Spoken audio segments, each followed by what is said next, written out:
on his LinkedIn that it said that he is a Christ committed follower, and that jumped off the page at me, and I didn't know I had to reach out just because I love meeting like-minded people that have a passion for Christ, and especially in the business world. So, Dexter, the floor is yours. Wonderful. Wonderful.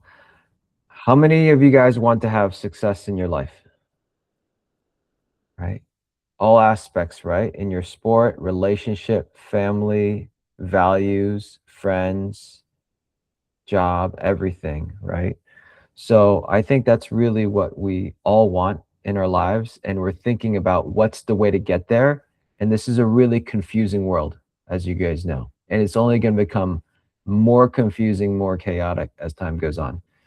So I'm the founder of a tech startup, Pison. Have you guys heard of it? Has any of you guys heard of it? No. Okay. Well, it's quite interesting in the baseball world, actually, because we have a number of users that are pretty famous. Yamamoto has our stuff. Max Clark, Connor Griffin has our stuff, right? So there's a lot of people with our stuff.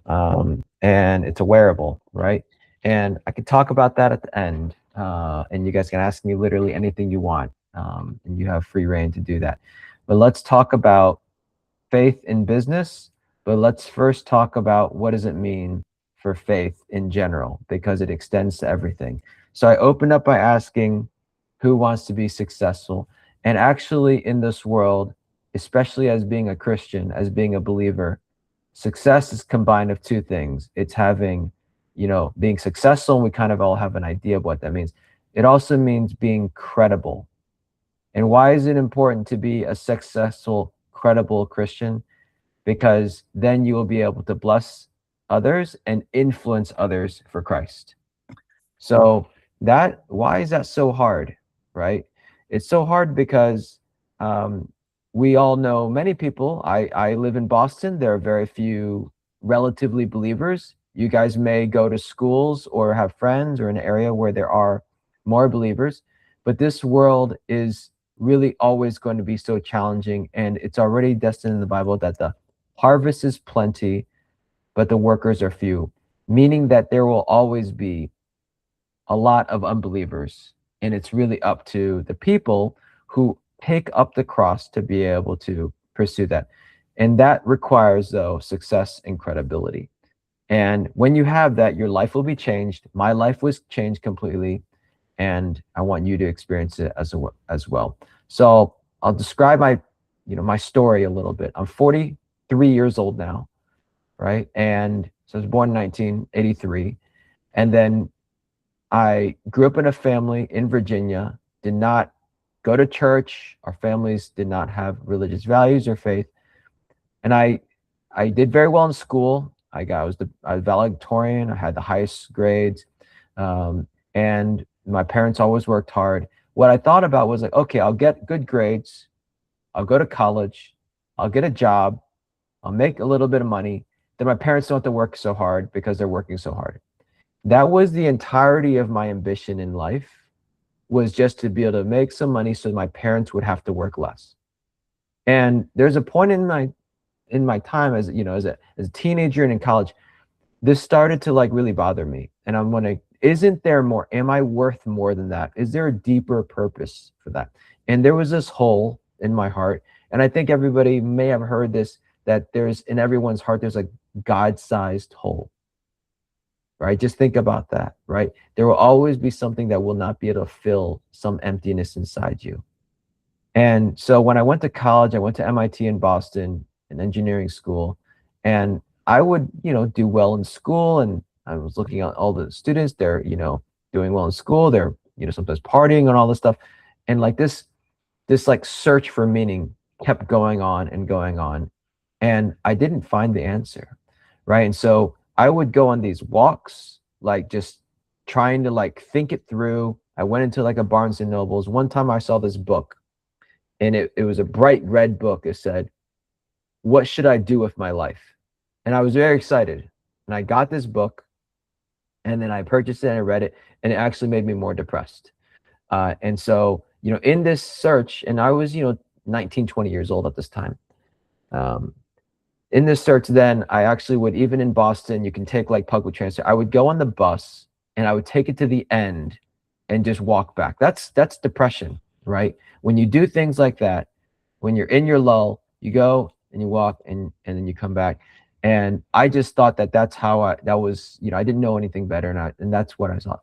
And in this moment of my life, when I was a junior in college, it was summertime and it was sunny day and I was walking outside campus. Then actually this, God impressed upon me these words, that he wanted to have a relationship with me. And I had never heard that before. And I didn't know, what does it mean to have a relationship with God? Is like something, some all-powerful, omnipotent. People can have this concept, this all-powerful thing that knows you and like can predict the future. What does it mean to have a relationship? And so I was like, what is this? So I'm going to learn about it as I can. So I started going to church every Sunday, just with this curiosity. And that's when I learned about Jesus, his son, and how he died on the cross and how he, cleansed me of my sin and it rose again. The key part for me, again, coming from a point of like hopelessness and a lack of meaning, was that I knew that I was really imperfect. And even in my like sadness and emptiness, that I feel very, down on myself. But like Jesus Christ washed all my sin white as snow.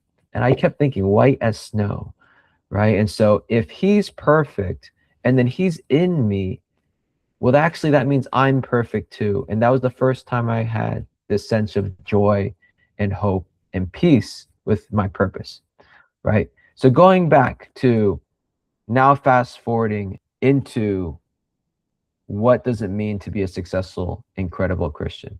So why is there a problem with it in this world right now? Let me ask you guys a question. If you survey your friends, you guys in college, otherwise, if you ask them all over the world, even if they believe in God, what do you think the percentage is if a person would believe in God? Anybody feel free to raise your hand and say it. No. I would say not high enough, but that's not a number. Yeah. I'd say it's pretty high, like 75%. Would say that they like in God. Believe Exactly. in God. Yeah. Yeah. Believe in God. It's actually almost 100%. That some people believe in some higher being. Let's just call it a higher being, right? Like a lot of people, believe many different things, but that there's something else beyond us humans in this earth. Okay. Now, then if you ask young people, how many of you believe in the church? That's a different question, right? Anybody want to take a crack at that one? I guess probably not a lot. I'd say 20%.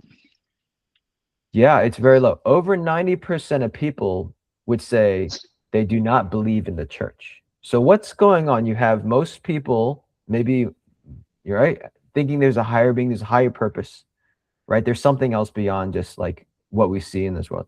But yeah, you have so many people who are not believing in the church, right? And so why is that? Well, the number one quality that non-Christians look for when they're talking to a person about faith issues is, number one, they want someone who will listen without judgment. And when you survey non-Christians about Christians, 62% of them, the majority, say that Christians are judgmental. And the rest, 38% are non-judgmental. So only a minority of people, non-believers, believe that Christians are non-judgmental. So that's really one root of a problem going on, is that Christians are viewed as not trustworthy, they're judgmental, and therefore they're not credible. And so the thing is, everybody wants to be successful in every aspect of their life, especially when you're young, you're trying to prove yourself, you're trying to learn. This is a chaotic world. You want to, get in a relationship, you want to get married, you want to show your parents success, you want to make money, you want to have a legacy, you want to live with values. unfortunately, not many people become successful. There is worldly success, but let's talk about like real success. And it is tempting to think, well, some people are just lucky, they're in the right place at the right time. Certainly there's some aspects of that, but many people are actually not successful because they actually don't know how to be successful. And then, you know, Jack Dorsey, the guy who founded, you know, Twitter, which became X, Square, Block, right? He says that success is never accidental. So it is created, it is intentional. Now, I want to say that because the secret to being successful is to be intentional at something. But if you're going to be intentional, what is it? And then how do you make it a habit? Because if you do something one time, it's not that, you know, necessarily going to stick. And anything you want to do, you can be successful at it if you do the one thing that makes it successful. So there's a book called The One Thing. It's a principle that actually it's very, very surprisingly simple, and it leads to extraordinary results. And so really success is actually just having extraordinary results, not ordinary results, not average results, just better than that, right? And so the moment you're having astounding results, that means you're having some sort of success. Let me show you this video here. And this is a video that you might remember. When you see this, you might remember it for a really long time. And that's the whole point, right?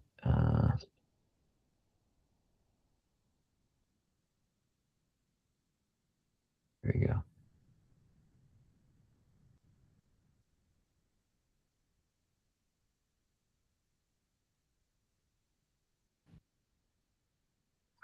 Everybody knows about playing with dominoes, but what you may not know is that a domino can knock over another domino, which is about 1.5 times larger. So what I have here is a chain of dominoes. Each one is 1.5 times larger than the previous one. And the smallest domino is about 5 millimeters high and 1 millimeter thick. And I will carefully place it.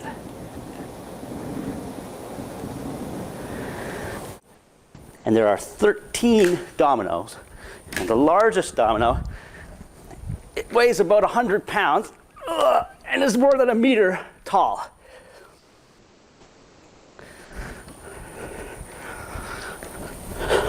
Ready?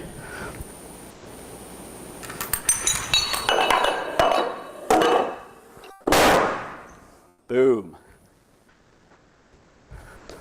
That was 13 dominoes. If I had 29 dominoes, the last domino would be as tall as the Empire State Building. All right.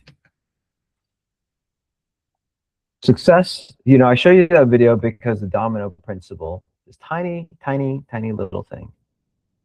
If it does its purpose, and if it is done sequentially, then massive, outsized, unbelievable amounts of success are possible. Right? And so the same thing that happens with us as well. Like, what is the purpose of our lives that we can do sequentially as a habit to have outsized, extraordinary results? And so then we go to, are we following that? Is that an interesting concept? Right? Yes, All very. right. Okay, cool. Perfect. All right. So now let's go to Romans 8:28. So I can't see your screen now. So somebody go ahead and Wyatt, right? I think I saw one of your guys, Wyatt. Why don't you read this for me? Yeah. And we know that God causes all things to work together for good to those who love God, to those who are called according to his purpose. For those whom he foreknew, he also predestined to become conformed to the image of his Son, so that he would be the firstborn among many brethren. Thank you for reading that. So purpose is everything. And just like a domino, if it does its purpose, it can keep going and it can change the world, right? If it is set up and positioned and it does its thing. Have any of you guys ever wondered what is God's purpose for your life? Right? So this verse describes it more clearly than most other verses. Basically here, it's highlighted. Predestined to become conformed to the image of his son. So it is in plain language right there, guys. Like, we know to glorify God. We know we want to live for Christ. We know we want to, like, be humble. But it is described so succinctly here. We are already predestined. It is not even something that we can really choose to do, right? God already chose us, the believers, not everybody, but the believers, to become conformed to the image of his son. Our purpose is to be formed into the image of Christ. Just like, reflect on it. It is not anything you do. It is not anything you accomplish. Success in this world usually means you achieve something. You set a goal and you conquer it. You create a business, you make money, you do these business results. You cause these things to happen. God describes our purpose as simply being formed into Christ. So it's all about being, and being more like Christ, Christ-likeness, than it is about doing anything. So, well, what does it mean to be like Christ, right? That's the next question. Okay.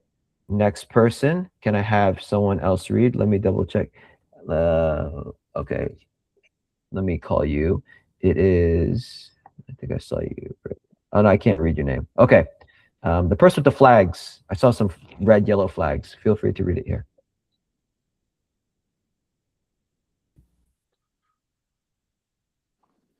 Do nothing from the selfishness for or empty conceits, but with humility of mind regards one as more important than yourselves. Do not merely look out for your own personal interest, but also for the interest of others. Have this attitude in yourself, which has also Christ in Jesus Christ, who although he exists in the form of God, did not regard equally with God. I never thought about it like that. I think to be grasped, but emptied himself, taking the form of bond servant, and being made in the likeness of a man. Being found in appearance as a man, he humbled himself by becoming obedient to the point of death, even death on a cross. Thank you so much for reading this. Okay, I have 3 highlights here. Can I have 3 different people? What do you think is, how would you describe the summary of the yellow there? Right. Anybody go? I would say it's like he's not God, but he comes in different shapes and forms, I guess. Mm-hmm. Yeah. So think of it this way. If it was you, you're in heaven, which is perfect. You have everything. You can see everything, you can do everything. Everything's perfect joy all the time.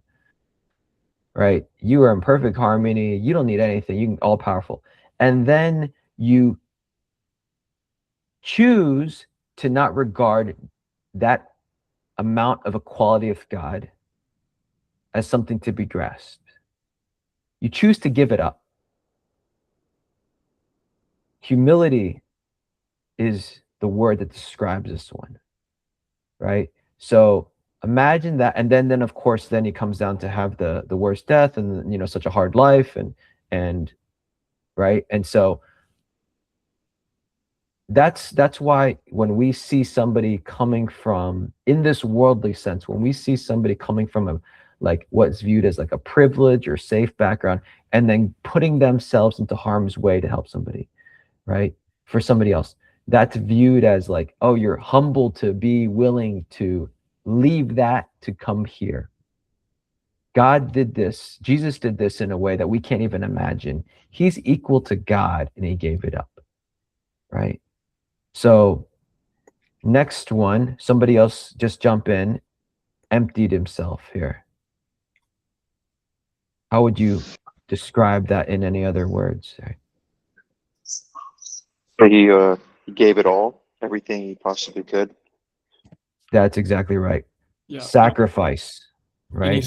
he stripped himself of his ego and anything that he had. He was like bare, just flesh. Everything comes naked as a little baby and then, dies on, comes with nothing. Imagine you are the prince, you're the god, you're the king, right? And you come with nothing. We can't even imagine that because, we just can't imagine that, right? What if you came with nothing? And it's not like Jesus didn't know about God, and not like he didn't know about his past self in heaven. He knows about it, and he chose to come with nothing, right? Okay, and then, of course, like the pain and everything of death, but this word here, obedient. I mean, this just summarizes it here. But somebody else, describe what does it mean to be, obedient to the point of death, even the cross? How, what does that mean to you? I would say like he basically just didn't think of he was not selfish to the point that he only cared about himself, and he just volunteered to basically agree with the plan and stick to the plan even when he knew he was gonna die for the people that he don't even know personally, and he just came out there and just sacrificed himself for the whole humanity.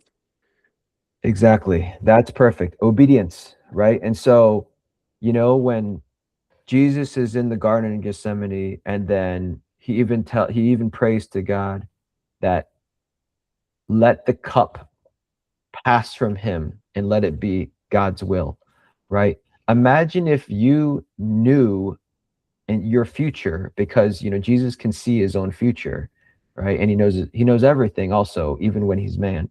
Imagine if you're going to be tortured and going to die, and it's going to be so horrible to take the sin away from the entire world. And so that's not an easy amount of pain. That's going to be an immense, unfathomable amount of pain. Imagine that, and you're God, you don't have to do it, right? You could just say, I'm going back to heaven. I'm out of here, right? But there is no other way, right?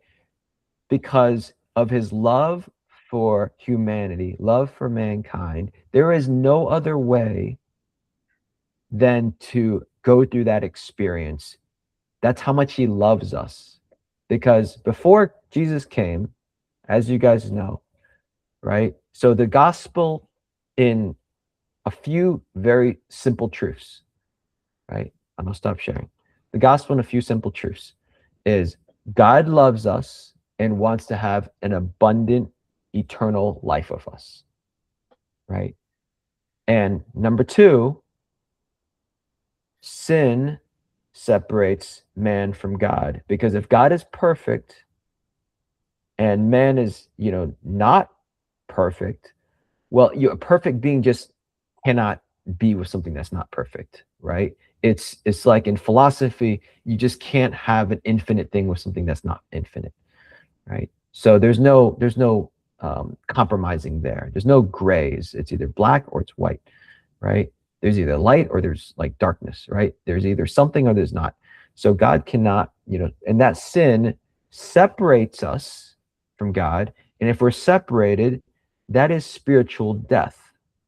Because either we're with God in that spiritual joy and life, or we're separated in that spiritual death, which is equivalent. The Bible talks about death in two ways, physical death and also spiritual death, right? And number three, so if we're separated by this impossible gap, then you need to cross, something needs to be the bridge to get us there, right? And so Jesus coming down from God, as part of the Trinity, he is the bridge there. He had to sacrifice himself for that bridge to be formed, so that we can have a relationship with God. So really, without Jesus, it's not possible as sinful beings, to actually even have a relationship with God. He can't talk to us. He can't look at us. He's not allowed, because that would really, compromise his holiness.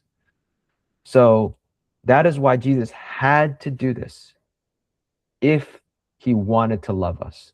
And then believing in Christ is not enough, right?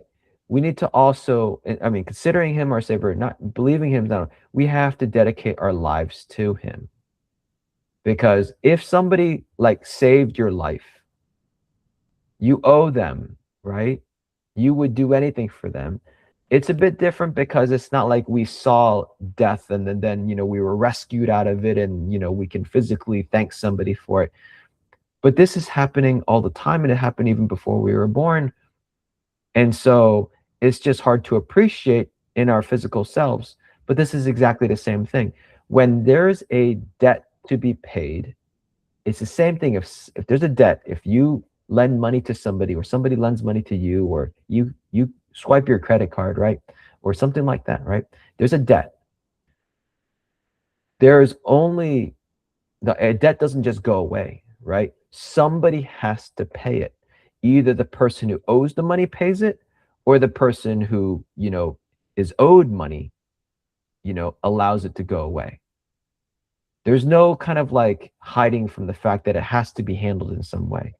And so the amount of separation that we had from God is impossible to cross on our own behalf. That's why Jesus came and was able to, like, on his side, he can erase that debt and make us white as snow, right? That's always struck me, white as snow, right? Because like freshly laid snow, it's beautiful, it's clean, it's white. It's like, wow, I look at that and it's like, man, God thinks of me that way, right? And so I have a baby now, 11-month-old, and it struck me when the baby's born. Obviously, I love the baby the second. I even loved the baby before it came. But it struck me that, like, this is made in my image. And so, of course, I will love this baby. Of course, I'll do anything. You know, obviously, he's super cute and everything like that. And it's like my baby. But, like, this baby's, like, came from me, right? It's made in my image. So it's just the same as when God created each of us in his image. Imagine God is like holding us in his hands. Of course, he will do anything for us. And it pains him so much that, you know, he didn't, that we were separated. That's why he sent his son, right? And then, like, why would he create humans in the first place if there's going to be all this pain? Well, you know, it's the same joy of why parents create children, because you're so joyful, you want to share it and have a legacy, and you want to, you know, just continue it on, right? So God, like, is so full of relationship. That's why there's three. There's Trinity. There's God and Jesus and the Holy Spirit. That's they really love being in company with each other. So then they wanted to have more joy to share it with. That's why humans were created. So I share that all. Now, faith in business. What does it mean to have faith in business, right? Well, it actually is the same as faith everywhere, right? Because the one thing of life is Christ likeness, and that carries through all the time, right? But how do you actualize that on a daily basis? It's different because when you're running a business, of course, and you know, I started a company, you have to pay people, you have to have a goal, you have to have branding, you have a logo, you have to do marketing, you have to create something, you have to sell a product, right? The number one advice I would give anybody thinking about business, and you guys probably all have some aspect of entrepreneurship inside your bodies, right? You probably do. I think more and more, a lot of people want to own their own thing, do their own thing, right? And it's even easier now with AI tools that can make anybody become, you know, super powerful as a company founder, right? But the number one thing that helped me grow as a leader in my company, it's now 9.5 years since I founded the company now, is actually when I started discipling other people. And that happened around 2021 when I started discipling people, right? After I got married and I learned about the one thing of Christ likeness. I'd been a lukewarm believer for so long, actually, even after I became a believer, because I didn't know what to do with it.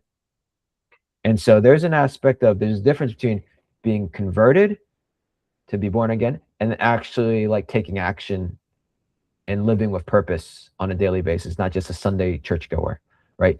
Big difference, right? But I didn't know, just like most people, they don't know. And you also, you know, don't want to be awkward with your family, and share the gospel of your friends, like they knew you before that. It's like now you're disrupting the flow. A lot of challenges and barriers, right? And some of those are internal. Some of them, if you had been trained in tactics, you might be able to easily navigate around them, right? And I want to give some of those tactics, right? So number one, I leveled up as a founder and leader in my company when I became a discipler. Why is that? Because when you're discipling people, you actually are a leader. They are looking up to you. You are managing them, helping them move along. You're also discipling them, holding them accountable, helping them grow, and you are doing it in their best interest. And they're volunteering, right? If you don't give them what they like, they're probably going to leave, or they're not going to show up. And it's really hard to coordinate. So when you are leading as a volunteer of people who are volunteering within your organization, like disciples, you actually grow a lot in your ability to understand how to be persuasive, how to be compelling, how to organize things, and how to get people like you, and how to have influence. Because it's very hard to understand that when you're paying people, when you're kind of like, owning a company and you are raising money and paying their payroll, because you don't really know whether they're following your guidance because you're paying their paycheck, or because they respect you and they look up to you. And it's very easy to kind of like cross that line and be like a dictator and things like that. But it's also really, really hard to know whether your leadership skills are highly effective or not. I leveled up a great deal in that way, right? I then have run into a hard challenge because I created my company before I understood this concept of sharing the gospel and understood this concept of Christ-likeness. So there are many years that have gone by when we're not a Christian company, meaning like we don't have a worship service every week. In the US, that's rare, but my wife is in the Philippines. That's a common thing. Like you can be forced to do a church service, a Christian church service in your workplace, right? US is just not really a thing, right? So we grew up just building technology. We are a deep tech, hard tech company. Raise a lot of venture capital, a lot of software developers. So you have this culture of coding and things like that, and hacking and things like that. And so very few out of like my 40 employees, maybe like 3 are believers, 4 are believers, right? Very few, right? So how do I now, I've this Christ likeness that I have to express into the world, because this is my purpose. Remember, God conformed me to the image of Christ, and I want to be obedient to that, right? Humility, sacrifice, obedience. I want to be obedient to God's purpose, even in my domain of work, which is the most awkward place to try to evangelize, right? It's one thing if your family, that's very difficult sometimes, but sometimes it's easier. It's one thing with your friends because they like you, but in work, very challenging, right?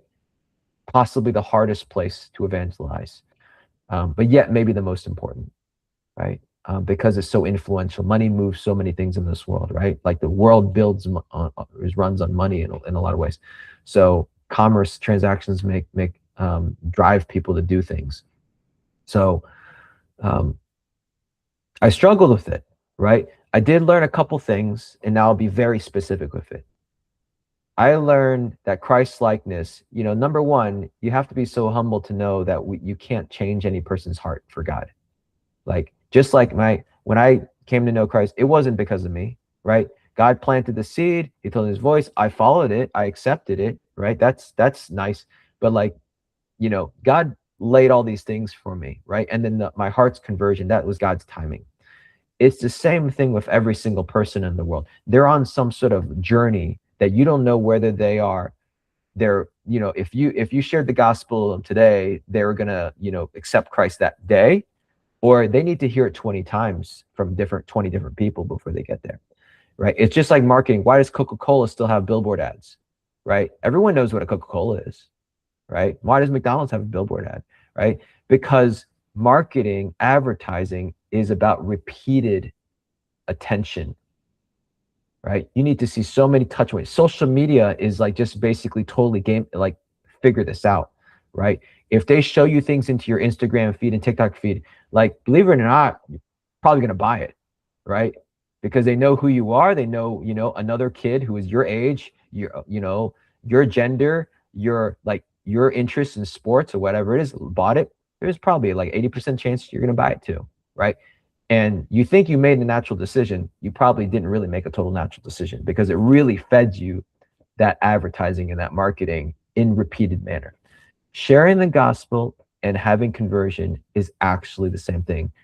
Sometimes people hear it one time and it's like, oh my God, their life changed. But a lot of times it's many, many seeds that were planted. And so each of us should be encouraged. We don't know whether we are dropping the first seed, or we're dropping the 20th seed, or dropping the 100th seed. We don't know, and we don't know when that seed will gain root and start sprouting. God just asks us to be ready and willing to plant the seed. And that's it, right? So that's pretty relieving when we don't have the responsibility of growing that plant. All we got to do is what's controllable, which is sharing it. So a practical way to be able to think about the reflecting Christ likeness in a day by day is pray, care, share. Very specific things. Pray, care, share. What does it mean to pray? Obviously praying, quietly, in your Devo, that's one thing. But man, prayer said out loud with somebody who may not expect it is life transforming. Something about speaking on someone else's behalf out loud is so transforming. I'll give you a statistic which is almost unbelievable. And it's only been through God's power that this is the case. The statistic of marriages that divorce, right, that are non-believers, it's pretty high. I think we know it's like, over 50% that divorce. The statistic of, Christian marriages that divorce, it's not that much better. The statistic of marriages where the husband and wife pray together. Anybody want to guess? I'll say at least maybe near 50%, maybe. I'm gonna guess 75. So, okay, so sorry, let me make sure I read. The amount of divorce in non-believers is, let's just say 50%. Oh, The amount of the amount of divorce in Christian marriages is still actually not much better. Still around 50%, maybe a little bit better. What is the amount of divorce in marriages where the husband and wife pray together? Like 1%. Yeah, it's gotta be 1%. one. Yeah. Isn't that crazy? Yeah. Isn't that crazy? Right? If there's any one thing when you guys get married, can remember me saying this in 2026. Are you already married? Great. Like, it doesn't need to make any sense, right? Just do it, right? Just do it, right? Because like some aspect of surrendering our lives and then sharing time together, glorifying God together, and bringing the other praying for the other person's benefit, right? That is again humility, right? That is again sacrifice of time. And then also it's obedience to God's command to pray, right?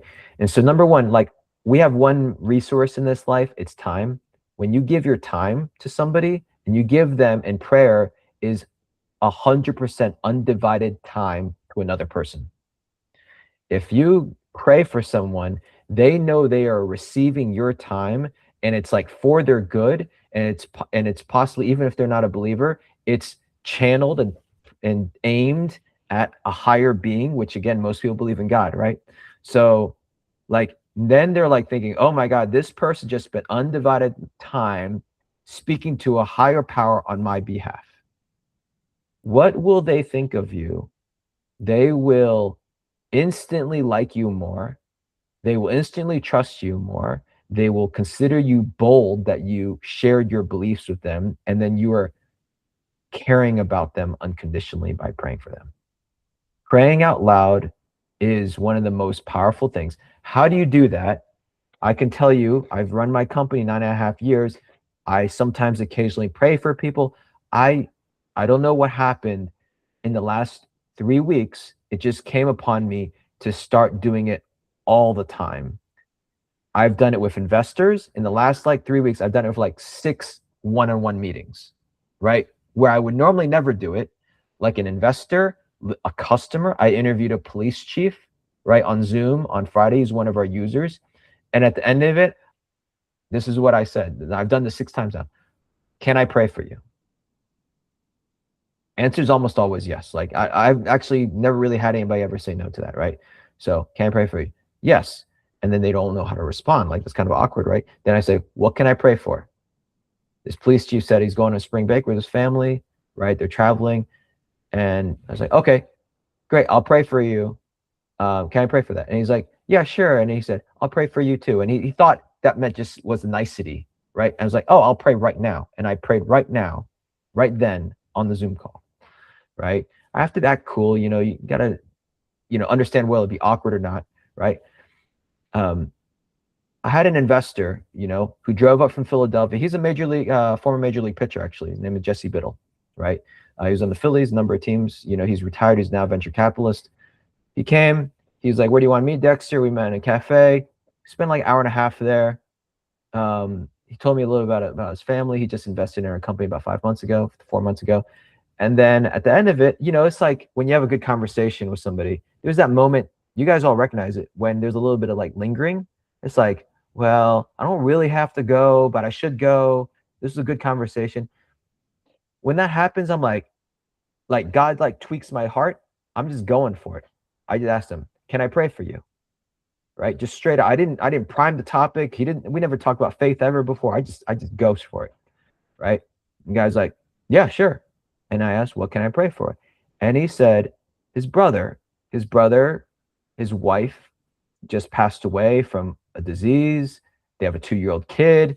The guy's brother is already was dating another woman even before the wife died, and it's like kind of like in a weird mess situation. He's like, pray for my brother. I'm really worried about where his head is at, right? And then watching over a 2-year-old kid. So I prayed for that, right? And then after that, this is a grown man. This guy is 6'5", right? Former baseball player. He's an investor in Pison, right? He and our relationship, even in this short period of time, he has been on fire helping me as an investor, meaning he's made 10 connections for me in the last 3 weeks, right? To people, agents, to marketing people, to other athletes. I wasn't asking for these connections. He just is helping me, right?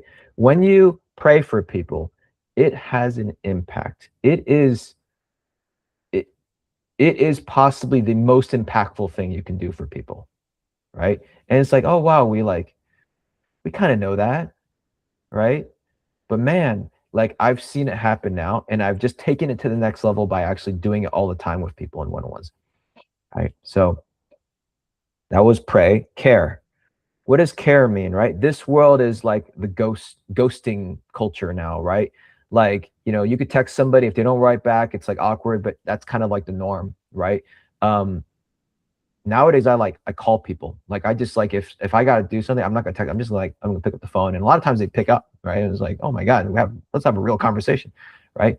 Caring, whatever it is, whatever your friend's going through, your parents are going through, your siblings going through, your roommates going through, right? The normal person might kind of pay attention, but then go about their way, right? Just think about it, just do a little bit more than what another person would do, and you'll notice that they will really pay attention. And again, that it grows your influence. And if you grow your influence, then you can really, further the conversation and into Christ, right, with them, whether they're a believer or non-believer. And then, let's pray, let's care, and share. Share means a lot, sharing things, but really share means the most important thing that you can share, which is your testimony. Why is your testimony a super powerful weapon? Because logically, I'll explain why. Many people can talk about Christ. You can put the Bible in front of people. You can read verses out to them. Like, remember, God may not have the timing to nudge a person's heart to be ready. You don't know when that's happening, remember, right? Sometimes like you read the Bible, it's like, oh my God, I understand it. Sometimes it's like so dense you don't understand it. Imagine yourself before you became a believer. Imagine when I think about myself, high school or before, when I wasn't a believer, I wouldn't understand these things, right? So even if you put the gospel right in front of a person, they might not understand it, right? And they might not agree with it as well, right? So a lot of people just flat out don't believe the Bible. That's up to them, right? I'm not going to argue that because that's like a life principle. It's like, okay, you don't have to believe the earth is round, like you don't have to believe in whatever, right? I'm not, we never want to argue with anybody about things. But when you share your testimony, that is your own experience. Nobody can ever say that's fake or that's false or that didn't happen because they have no way of proving it. So your testimony is incredibly powerful because it has to be true. They cannot disprove it. You could say, hey, I believe the Bible. The other person says, I don't believe the Bible. Okay, conversation is done, right? But if you share a testimony, they're forced to at least acknowledge that it's your testimony. And then why is a testimony so important, right? When you go to like TikTok or Instagram, right? Like you see a person talking about random whatever, right? Talking about shoes or clothes or whatever, right? Just the fact that somebody talked about it, you instantly relate and you're like very highly likely to buy it, right? This is the social hacking that we all know we're victim of actually, right? That's actually a testimonial. We don't think of it that way, but that's a testimonial. So when we share testimony, we're just giving a testimony of Christ. Christ like worked in us. We're talking about the product. Like, I bought these shoes are awesome. I can run faster, whatever it is, right? Right. When you talk about Christ, Christ is the product and you're talking about it like a happy customer. These things in business of marketing and sales and like talking about products, product management, all these things actually are very, very relevant and analogous to evangelism. So your testimony, there's many ways to learn how to share your testimony. It should be like easy. I shared my testimony in the beginning. It should be easy, right? How do you get there, right? Well, number one, it's a practice skill. It's not just going to come up on the fly because you have to think about it, right? And you could have a 1-minute version of it. You can have a 5-minute version of it. You can have a 10-minute version of it. I have a version when I speak to young men who are college age or high school age. I have a version of it that I emphasize different aspects of my life when I'm talking to older people or when I talk to business people, right? It's all the same, but I just focus on different aspects of my story, right? And because I happen to be in college, it's easier for me to go into those details when I became a believer with sharing it to younger people that way, right? And so there is one resource called the 1-Minute Witness, and it's basically how to share a testimony in 1 minute. It's like literally a formula, right? And so that's an episode. I'd be happy to teach that too if you guys ever want that. I'd be absolutely happy to go through that exercise with you guys.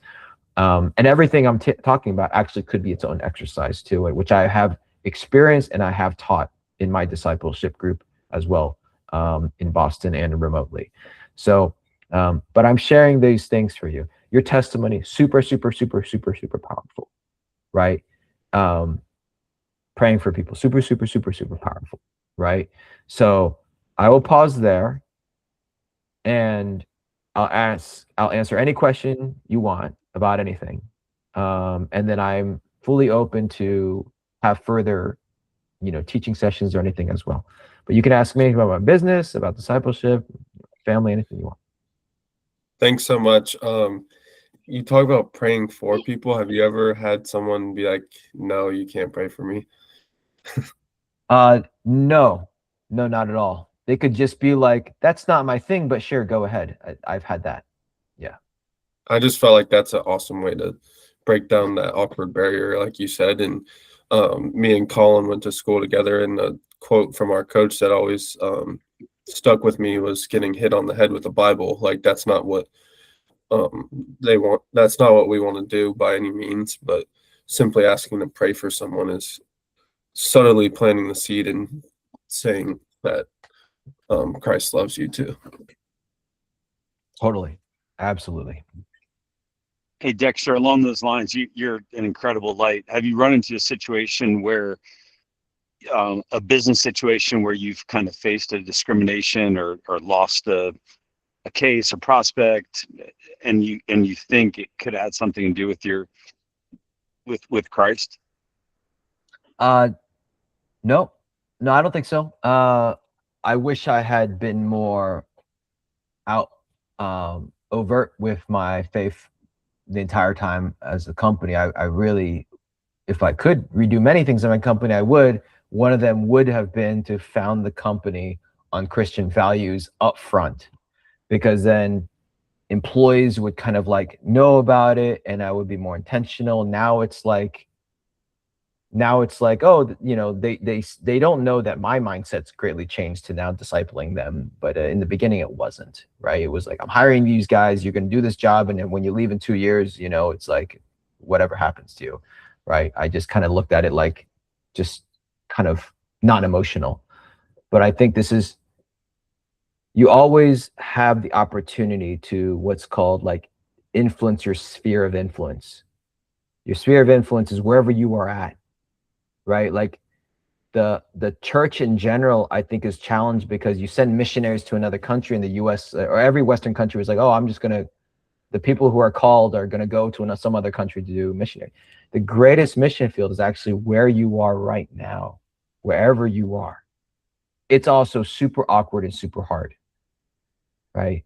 But this is like what the world needs. Right? Your community, wherever you are, that's where God has placed you, and that's where you can have the greatest impact as well. Hey Dexter, I had a question. Why do you feel like when you started the company, it wasn't your focus to disciple your guys or the people you hired, and also to kind of start with those Christian values, even though you said like in college is when you found out and like kind of turned your life over to Christ? Because I took over a company last year, a moving company here in Charleston, South Carolina, and the company wasn't founded on Christian values, but I feel like the way that I run the company now, it's more nurturing to the guys that I hire and that work for me. They feel more loved and appreciated for their work. And it's really changed kind of the trajectory of the company and allowed us to grow a lot faster than it was in the beginning. So I was just wondering why you kind of didn't start with those initial kind of beliefs with the company. That is fantastic. I'm very happy to hear that. So number one, I am a pretty strong introvert. I think through experience, I have to, like kind of get over that. I'm a strong introvert, and I'm an engineer. I just like, if you just left me to like kind of build things, then I'd be super happy. But then I was called to create a company, but you just can't do that, because when you're a leader, especially if you're the CEO or the founder of a company, literally everybody looks at everything you do or don't do, what you wear, how you walk, what you eat, right? When you come to work, when you leave, how you like smile at people or don't smile at people. Literally everybody's doing, and it's not because you're like that special. It's because any business, especially a founder-led business or a small business, right? There's an analogy where like when, like I talked about my baby, like being in the image of me, right? And then like we are in the image of God. The way I think about business now, and maybe it's like you got the same way you guys think about it, and like you guys, I believe most of you guys play baseball, right? So it's like your brand, right? You need to establish and control and manage your brand, right? Because otherwise, I mean, the team is going to make you wear their jersey, right? They're going to control it, right? But you still need to be your own person, right? And if you're an extroverted person, you naturally think about that. I'm an introverted person. I don't like marketing myself. I don't like marketing my company. I just want things to speak for themselves. The world doesn't work that way, because evangelism forces you to actually go out and reach out to people.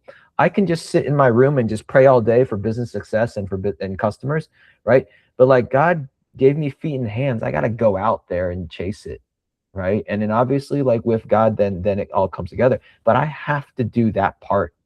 right? It's just like, chasing people to share the gospel, right? You can just sit here and like think about it. The business, I think of business as simply a manifestation of who you are.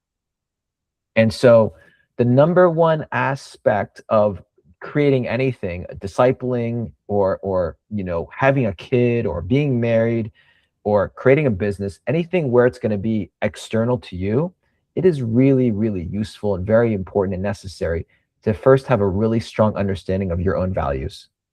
Because if you don't have a super strong sense of your own values, how will you impart values and vision and direction to other people? I didn't have that. I'll just say that.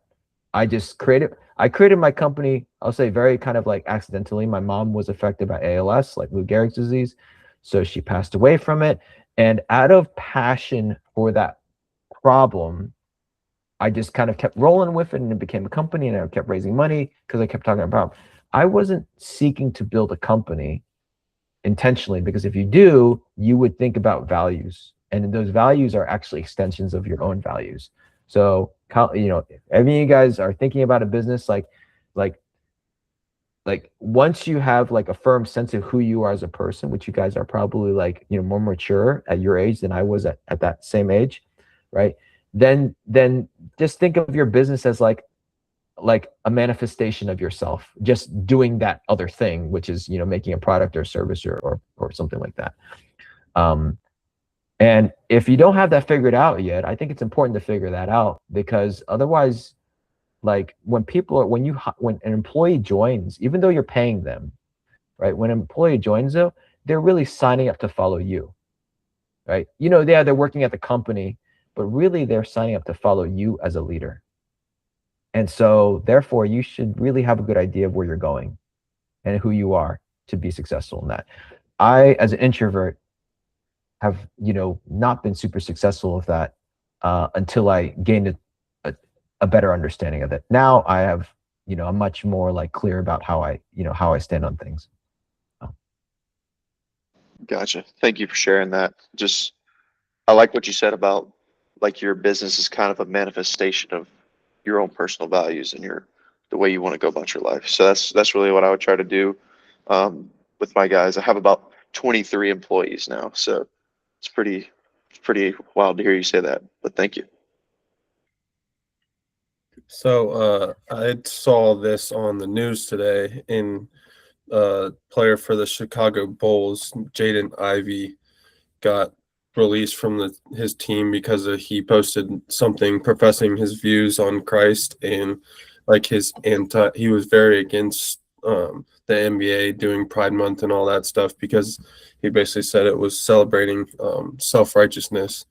And after you talked, it kind of made me think about, if you are very bold in your faith with your company, and people knew that too, would you be okay with possibly losing business if people know you're a Christian company? Good question. I'll try to answer this directly. You have I guess my thought too was, I didn't know who Jaden Ivey was before I saw that, and there's going to be so many more people he can impact that he would have never impacted before, just because he went out on a limb and professed his faith, I guess. So. I think I haven't read that one yet, so I can't speak to that one in particular. I think that there are topics that are highly politicized that actually can take away from the person of Jesus. And you wouldn't want to be known as the guy who just doesn't like something, right? Whether that's like, gays or another political party or whatever, right? Like that's negative. Jesus is love, right? And so again, to be viewed as not hypocritical, to be viewed as not judgmental, right? Thinking about that. And the only way you'll even have the opportunity to share the gospel to a person like one-on-one is if you have a relationship and trust with them. And if people already are thinking something of you, then that actually that gives you a handicap in the beginning. So at least in my opinion, unless it's completely necessary, certain topics are highly politicized and are more likely to be viewed the wrong way and to make quite complex topics very shallow. And I would try to avoid those topics because you will lose your opportunities to share the love of Christ to people in a genuine like relationship one-on-one if people already think of something of you. Thank Right? you. Yeah. Hard though, very hard. Very hard. Because what happens if, I can't remember, I think it was women's soccer, right? It was a couple years ago in the Olympics. I think they were all forced to wear like a gay pride jersey or something like that. Like they were forced to wear it, right? How would I handle that? I don't know. Very hard. Not easy, you know? I don't know what I would do. Right? So, yeah. Dexter, I have one more question on kind of taking you back to the start of your career, like going into a field. How would you navigate being bold in your faith when you are kind of just like a replaceable piece in a company? Like, how would you navigate your faith in being bold in it?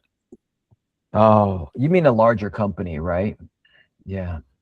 Yeah, a larger company, or maybe just like when you're kind of like a new person in the field and you're at the bottom of the totem pole, I guess. Absolutely, absolutely. You know, savviness is necessary, right? Again, like think of the bigger picture is that like influence is very important, right? Ultimately to be able to bring others to Christ. And once you convert them, like you also ideally have a nurturing relationship, especially if you're trying to disciple someone, right? You need trust.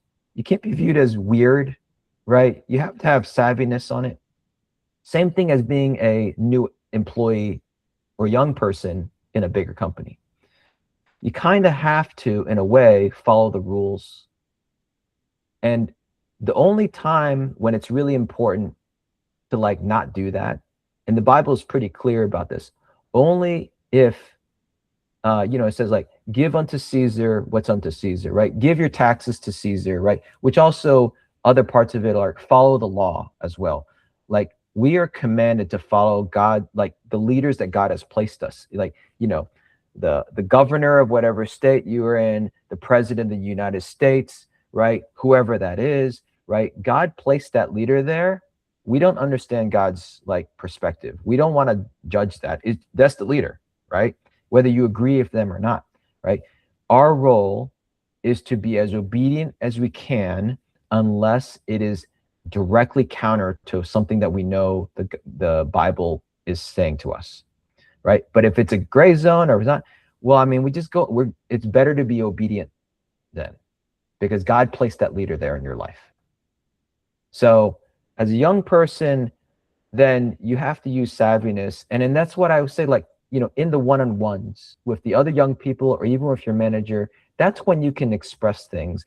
It doesn't have to be so public, right? But when you are the founder of a company, you need to have your mouthpiece be more and more public, right? Because that eventually, especially like Mark Zuckerberg, I don't know, you guys may not be old enough. Mark Zuckerberg is like a ridiculous nerd, super awkward of a person. Like, and then he went through this like public image changeover and he does, MMA and all this stuff and he does surfing and he's all posting on Facebook because that's actually the easiest way for his employees to see him as a person. It's very, very intentional that he's doing that because he can't talk to everybody anymore, right? And so at a certain point, your social media presence actually becomes like the larger and possibly, more prevalent brand that you have than even how you carry yourself. And this world is moving more and more towards that. So.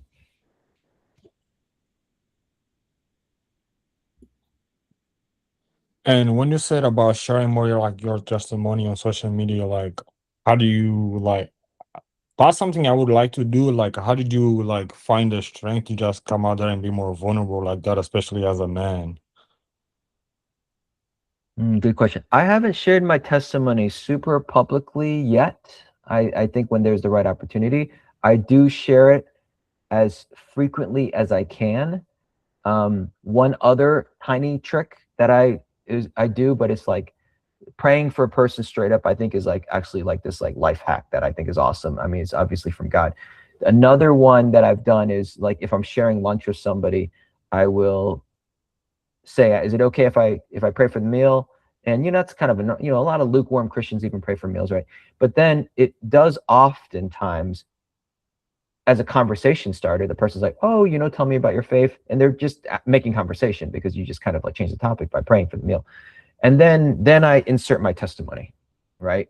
So I don't just state it like, oh, I'm a believer, and just leave it like that. I then evangelize, right, with my testimony. So there's lots of different ways to do it, right? So, but yes, the pray, care, share lifestyle is the word, right? It is all the time, right? Thank you.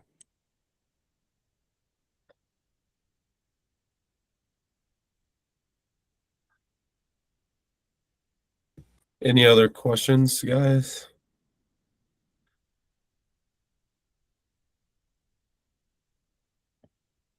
Well, thank you, Dexter. That was Hey, Caleb, unbelievable. I got one more quick. Dexter, tell everybody, I guess, your whole fulfillment with your faith, let's say in the last few years versus early on, like, what your joy and your true inner success feels like today versus it probably did 10 years ago. Oh, thank you for asking. That's pretty deep. I really appreciate that. I could say the things that actually give me fantastic joy are when a person comes to Christ and when they, have overcome, personal challenges and have victories. That is super, super fulfilling and satisfying. So like what I consider a win, and then, regular stuff in business or in life, those like my those are nice. I think about those, but like the ones that I'm like feel really, really good about is if like I help lead a person to Christ. And then when I, prayed to my investor, I told my wife about it that day, right? I told like people I'm like really happy about. I don't tell her about lots of things, but I'm like, man, I did that, right? So I could just say like the things that I kind of get excited about definitely has shifted over time. And yeah, I mean, I work a lot of hours, and I also do a lot of discipling as well with my wife, with couples and single men and single women. On her side, she does the women. If I had unlimited time, I would spend like 60% of my time discipling and ministering. So, and I think everybody eventually reaches that point. I think if you're really, really like get to that point, then yeah, it's so fun and exciting and fulfilling because you're filling God's purpose for you, right? If you're filling God's purpose, God's going to make you good at it, and He's going to give you wins. I got one more question. You touched on it earlier, but talking about discipling other people helped you grow your business too. So when you started discipling others and you saw them grow, was that kind of like the light bulb moment when it's like, if I can pour into other people, I can pour into other people in business too and see that kind of the positive snowball effect, I guess. It's like in business, if you want something done and you're paying you naturally think, oh, I'm paying this person should just do it, right? And which is kind of true, right? If you're being paid, it's like your job and you just do it, right? But I realize like it doesn't really work that way. People, especially like young people now, like they're like if they don't like the way something's told to them, they're gonna like kind of like not move along really well with it. And so that is something that was really hard for me to like reconcile, because I come from a generation where it's like, oh, it's just great to have a job and you don't have that many rights. Nowadays, like young people really need to feel meaning in their jobs, right? Which is to me like a little weird, because a job is just a job. Like a job is just to like, make money. And like God told us we have to work. It didn't say you have to love the work, do it joyfully, but like it's still just a job, right? You don't have to like be all super excited about it every day. You don't necessarily have to be, right? That's why it's called work, right? It's hard. Now, discipling people when again you're volunteering, they're volunteering, the way you ask people things when you can't force them to do it is very, very different. You have to always ask permission. You have to ask very nicely.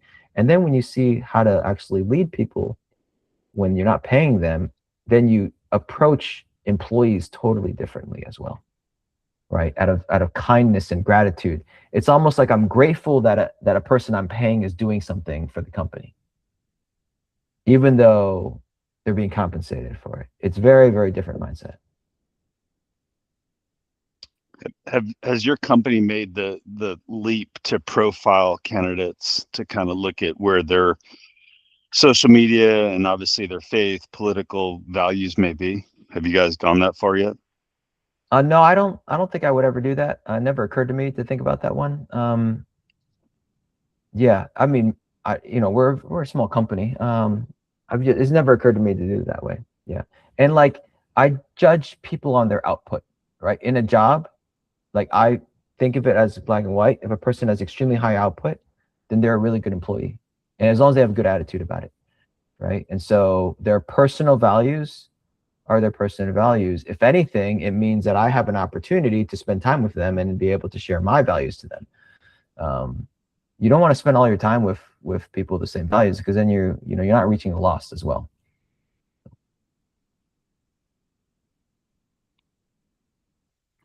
Thank you. We appreciate you pouring into these guys.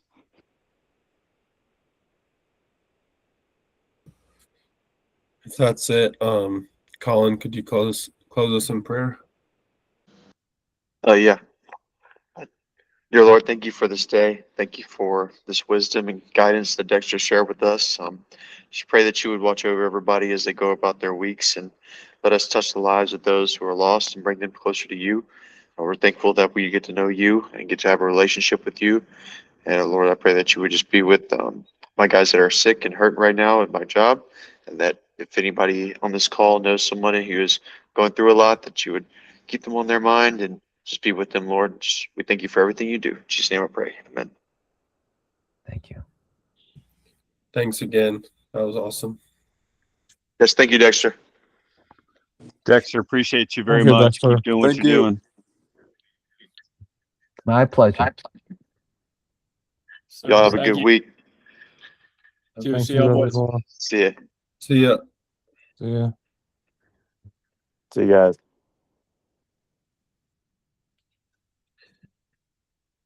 Thanks again. That was amazing. Cool. My pleasure, buddy. I think what you're doing is great. Like, it's awesome that Absolutely. you just took initiative to gather people on a regular basis. That's half the battle. Yeah, I'm so blessed that I was able to come across you too, because you mentioned so many things that I didn't even think of. And the one biggest takeaway was the part of Jesus being the bridge, like the connecting piece. And because I've always not really understood the Trinity part, but it was like he was the missing piece to connect the perfect to the non-perfect. And that was really, really cool takeaway. So. Yeah.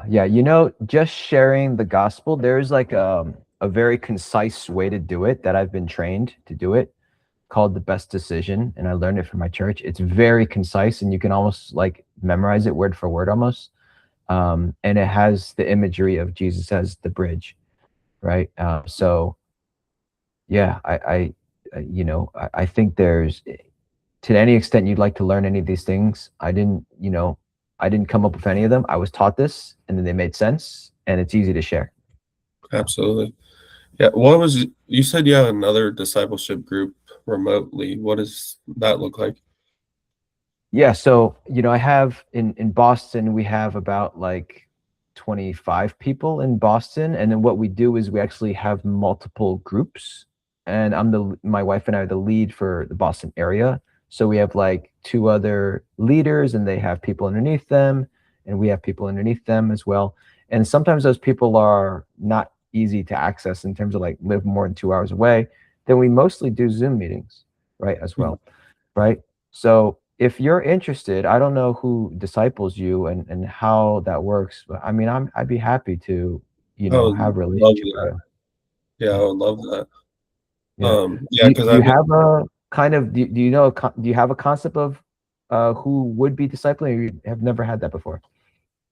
I've had like sprinkles in my life, and if you ask my dad, it would be like, yeah, you've had all these people, but consistently, I wouldn't say there's something consistent. Like I have a friend from my travel ball team. His dad sends me messages every morning, but I'm terrible about it. But sometimes I see text messages and kind of just gloss over them. But I think like a Zoom call, like you said, would be unbelievable.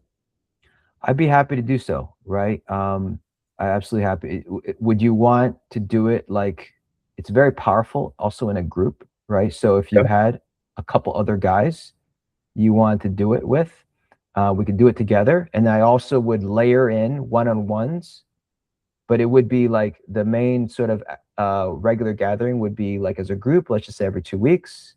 And Yeah. then I also every 6 weeks or so, I would also call you one-on-one and ask how's it going. And the one-on-ones are, it's just like, okay, there is value in a person sending you verse and all that, right?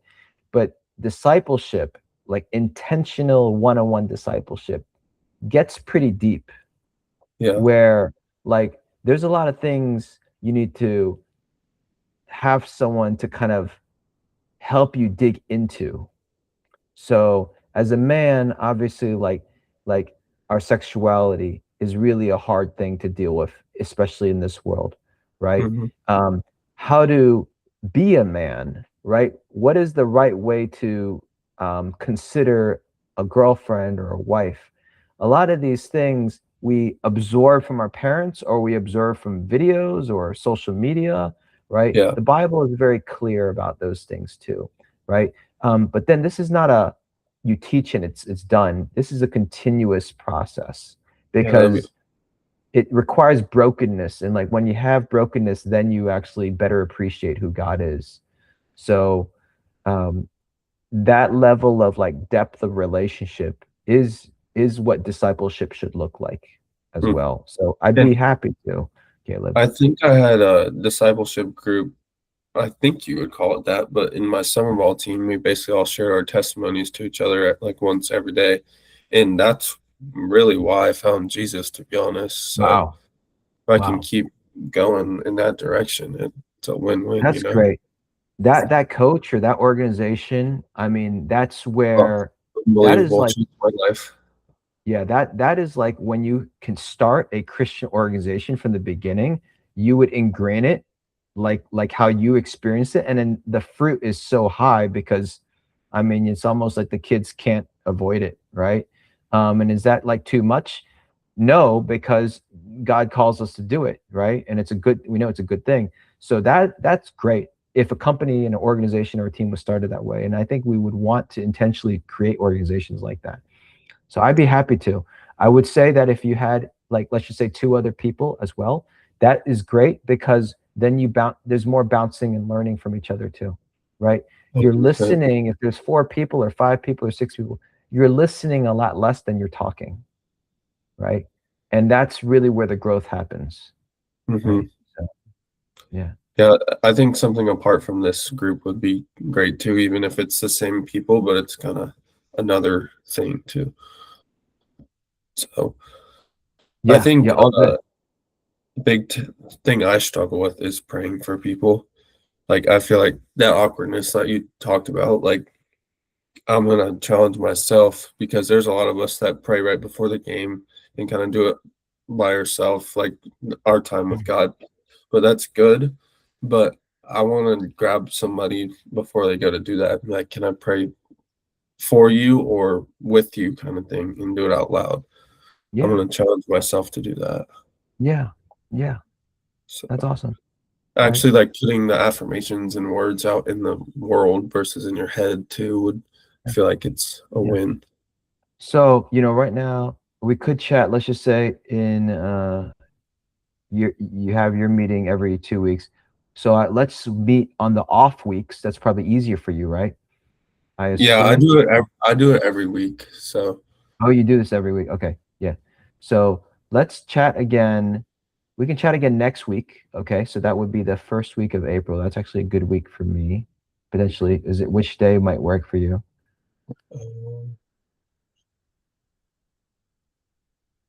are you okay with doing like what times usually work for you? Later or earlier?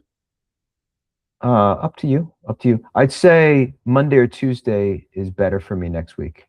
Okay. Those are good days for me. It could be, anytime after 4 o'clock is probably fine for me. We can do Monday. Okay. I have class Mondays, but we don't have class next Monday. So can we do?